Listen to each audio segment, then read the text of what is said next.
Praise the Lord. परमेश्वर की नाम की महिमा हो। आज हम उत्पत्ति का 8वां अध्याय पढ़ेंगे। परंतु परमेश्वर ने नूह और जितने बनैले पशु और घरेलू पशु उसके संग जहाज में थे उन सबों की सुधि ली।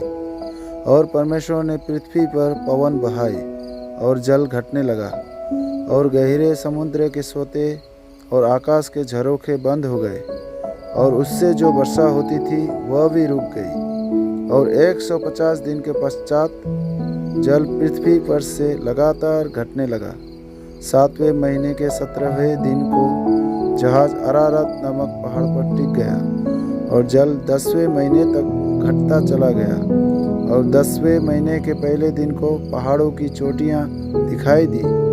फिर ऐसा हुआ कि 40 दिन के पश्चात नूह ने अपने बनाए हुए जहाज की खिड़की को खोलकर एक कौवा उड़ा दिया। जब तक जल पृथ्वी पर से सूख न गया तब तक कौवा इधर उधर फिरता रहा। फिर उसने अपने पास से एक कबूतरी को भी उड़ा दिया कि देखे कि जल भूमि पर से घट गया कि नहीं। उस कबूतरी को अपने पैर टेकने के लिए कोई आधार न मिला तो वह उसके पास जहाज में लौट आई, क्योंकि सारी पृथ्वी के ऊपर जल ही जल छाया था। तब उसने हाथ बढ़ाकर उसे अपने पास जहाज में ले लिया। तब और 7 दिन तक ठहरकर उसने उसी कबूतरी को जहाज में से फिर उड़ा दिया।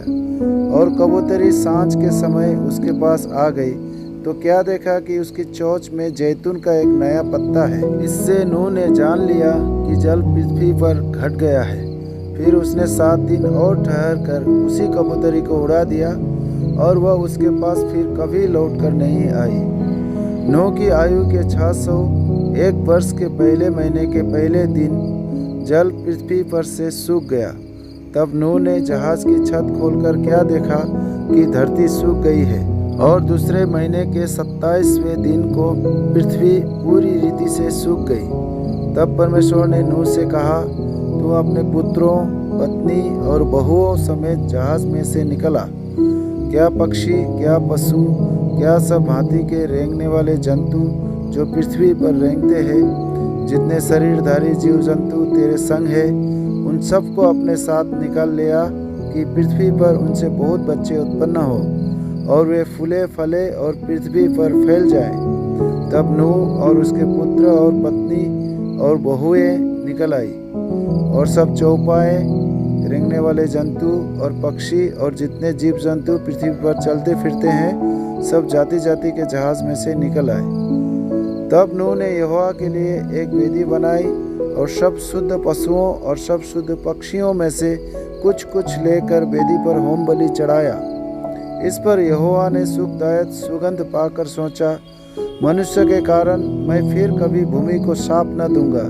यद्यपि मनुष्य के मन में बचपन से जो कुछ उत्पन्न होता है वह बुरा ही होता है, तो भी जैसा मैंने सब जीवों को अब मारा है वैसा उनको फिर कभी न मारूंगा।